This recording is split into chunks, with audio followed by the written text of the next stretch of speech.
next is a book that is so treasured that I haven't actually taken the wrapper off it, and I'm going to pronounce this wrong, but I've actually read through this book before, but I bought my own copy of it, and it is Farid Belkahia and the Casablanca School of Fine Arts, 1962 to 1974. And I went to an exhibition of this. There was an exhibition at the Tate recently about the Casablanca School that contained a lot of this art, and it was absolutely extraordinary. I think I have a postcard of it. I have one postcard of it up here, and it's really interesting, abstract, kind of straddles the line between abstract art and graphic design, and they did a lot of stuff that was really kind of ahead of the times, and a lot of stuff that people weren't doing at that time that now everybody does in terms of graphic design. And I haven't taken the plastic off it, and I should break into this. I should actually sit down and read this again. It's extraordinary, and there's some extraordinary pictures in it too. But this is definitely on my shelf of most treasured books. It's so treasured that I can't take the plastic off it. But someday I will, and maybe I'll do a video about it when I do.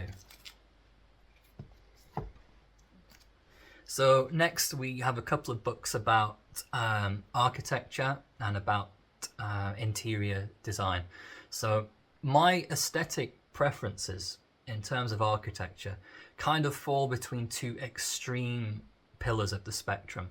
So on one level, I really like brutalism, the controversial architectural manifesto of the 1960s. And so this is Brutal North by Simon Phipps. And this is a fantastic book. If you like brutalism or you're interested in brutalism, this is a fantastic book to get. This is a definitive book to get on brutalism. And I grew up in a market town in the northwest, and at some point in the 1960s, that town was brutalized by brutalism. So we had an expansive brutalist shopping precinct, and it was sort of flanked on every side by looming brutalist car parks that looked like something out of Get Carter.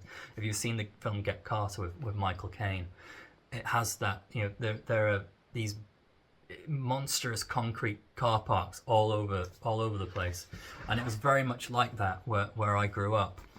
And again, I will film some shots flicking through this because it is extraordinary, and I always have that question because I love to look at brutalist architecture, but would I want to live among brutalist architecture? Would I want to live on a brutalist housing estate? And I have to question that, because I'm not sure if I would, as much as I love brutalist architecture. And I think that was always the rub with brutalism, is that it was kind of extraordinary to look at, but somewhat dehumanizing to live among. And when I flick through this book and when I look at these brutalist tower blocks and brutalist precincts and estates, it still feels incredibly futuristic. And brutalism was the go-to architecture for science fiction films in the 1970s. You know, if you think of films like A Clockwork Orange by Stanley Kubrick, and you think of Rollerball by Norman Jewison, and Logan's Run, and THX 1138 by George Lucas, they all use brutalism. Sleeper by Woody Allen is another film. They all use that 70s brutalist style, and it goes all right the way through. I mean, David Cronenberg's early films, Crimes of the Future, the first version of Crimes of the Future from 1970, I think, that uses brutalist architecture. There's something about it that it is the future. It feels like the future, even today, even though it's from 50 or 60 years ago. It feels modern in a way that we haven't seen anything like that since. In fact, where I live now, our town hall is a brutalist building. and there's always talks about knocking it down and building something else, and it always meets resistance, even though nobody claims to like that building. Nobody wants to knock it down. So it's Brutal North by Simon Phipps. This is an extraordinary book. On the opposite end of that spectrum, I also really like Art Deco.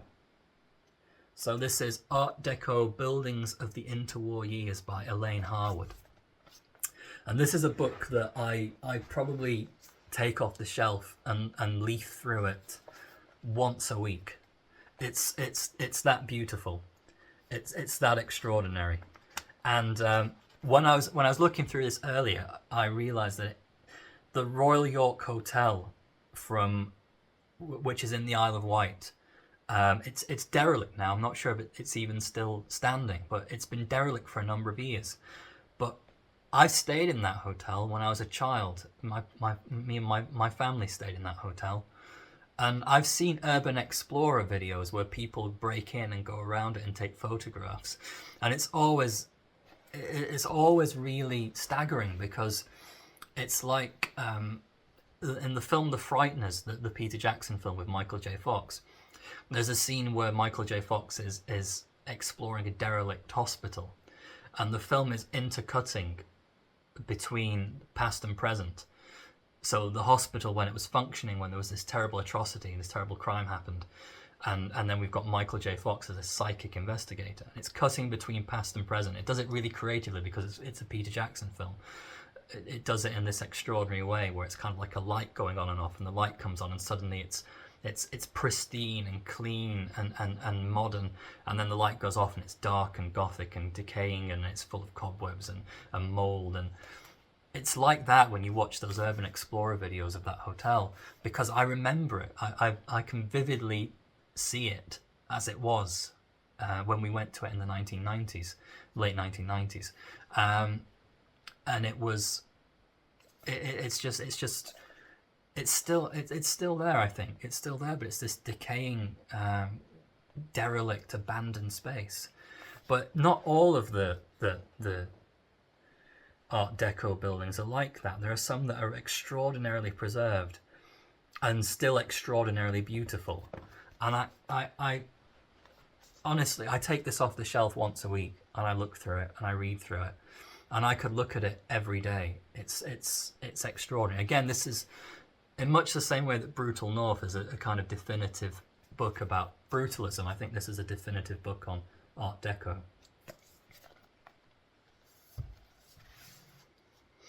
Okay, so what next? So this is a fun one.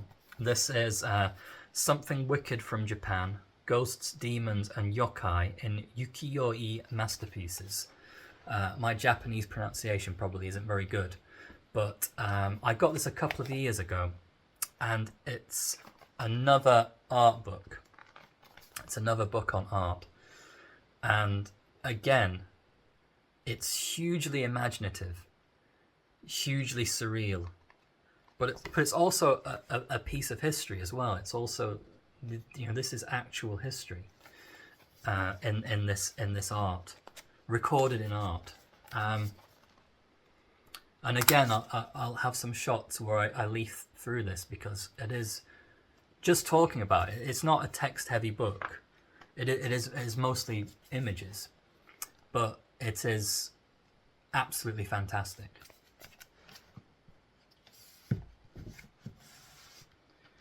So next is a biography, and this is Dreams and Realities, the official biography of Joan Littlewood. Now, if you're not familiar with Joan Littlewood, she was a theatre director who was active in the sort of post-war era in London. And Joan Littlewood's philosophy on theatre was to make it an inclusive space for working class voices. So what Joan Littlewood did was take the theatre, which tends to be quite an exclusive and quite elitist institution, where you have to go to particularly in the UK, where you have to kind of graduate from elite schools like RADA, and then you get jobs in the Royal Shakespeare Company, or you get jobs, with the top theatres. But Joan Littlewood wanted to empower working class people to be active in the theatre, and to make theatre for working class audiences that aspired to the same standards as theatre that tended to play to kind of the upper classes. And a few years ago, I was doing a course on theatre directing at the Royal Shakespeare Company in Stratford-upon-Avon. And while I was there, I saw, if I've got it, I think I've got it. I saw this musical, Miss Littlewood, by Sam Kenyon. And it was absolutely extraordinary. It was a musical about the life of Joan Littlewood. And it was absolutely extraordinary, and I wish I could watch it again. I wish I could see this again. It lives forever in my memory of just an amazing piece of theatre, and it was all very much about this idea, because being at the Royal Shakespeare Company as a working class person was frustrating. It was very frustrating, because I come from a working class background in the north. And being working class, I don't know if it means the same thing to Americans as it does to British people, where we have a very clear class system in the UK. And if you've not been to the right schools, and you don't have the right last name, and you don't have the right family connections, you generally will find it very difficult to progress in the arts, whether it's theatre, whether it's painting, filmmaking, television, publishing. It's very difficult to succeed. You have to make your own space. And so much about Joan Littlewood's philosophy on theatre was about occupying space, making a space and occupying that space. And she worked with writers like Joe Orton, and she worked with Sheila Delaney, and actors like Barbara Windsor and Murray Melvin and Dudley Sutton all came up through Joan Littlewood's theatre company. And so she's an extraordinary figure in British theatre, and an extraordinary inspiration in the cause of promoting working class people in the arts. And this is a fantastic biography about Joan Littlewood. Again, I've used the term twice, but this is a definitive study of Joan Littlewood, and I need to read this again. It was really good. So next we have another biography. This one is about a film director, and this is Éric Rohmer, a biography. Éric Rohmer is one of my absolute favourite film directors. I have a whole host of Éric Rohmer films on DVD, on Blu-ray, and he is a film director who was associated with the French New Wave. So the French New Wave was a movement that came up in Paris in the late 1950s, early 1960s, were essentially a group of film critics who were associated with the publication Cahiers du Cinéma. All wanted to be directors. They wanted to make films. They loved films. They lived films. They wrote about films, and they wanted to make films. And I think Éric Rohmer might have been the first one to make films, but he wasn't an immediate success. Although I think actually Claude Chabrol might have been the first. But it's a kind of complicated history, because to talk about the French New Wave, you're not just talking about the critics from Cahiers du Cinéma, who tended to be on the left bank. You also had filmmakers on the right bank. So you had people like Agnès Varda, you had Alain Resnais, Chris Marker, who were making films much earlier, but they weren't necessarily associated with the French New Wave until afterwards. For instance, Agnès Varda, I think, was from Belgium, and she was a photographer and an amazing filmmaker in her own right. But Éric Rohmer, once he started making films, he's sort of the quiet philosopher of the French New Wave. If you think of Godard as being very sort of angry and political, as well as being very poetic and philosophical, but you've also got Truffaut, who was kind of a little bit more sentimental, a little bit more personal in the stories that he told. And then Chabrol, who was making kind of genre films. So he made spy films, comedy films, and then later kind of crime thriller films that was a little bit kind of subversive. You then had Éric Rohmer, who made basically films about ordinary people, but ordinary people that tended to be very articulate and very intellectually minded, and they kind of stumble around Paris, falling in and out of love, and engaging in very human drama, sometimes ironic, sometimes quite sensitively done. And he's really, for me, a sort of singular filmmaker. His best films, when you promote them to people, they almost seem incidental. They almost seem they're so relaxed and so conversational. They look almost like he just put a camera down and got two actors and they kind of riffed through it. But that's not the case. He was an incredible writer, and he put a lot of work into his films in terms of color choices and in terms of what clothes actors wore. Location is always important for Éric Rohmer. The way he uses Paris, or the way he uses locations outside of Paris. And this isn't, again, a definitive, exhaustive biography of Éric Rohmer. He was a really private individual.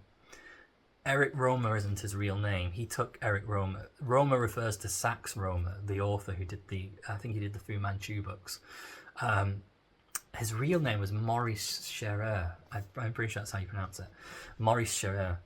And he didn't even tell his family that he made films. When his mum was dying, she thought he was a teacher. She thought that was his job. And she only found out really on her deathbed that he was actually a famous filmmaker called Éric Rohmer. And he used to go out in public with fake moustaches and fake beards and hats, because he was such a private person. He didn't want anybody to know who he was.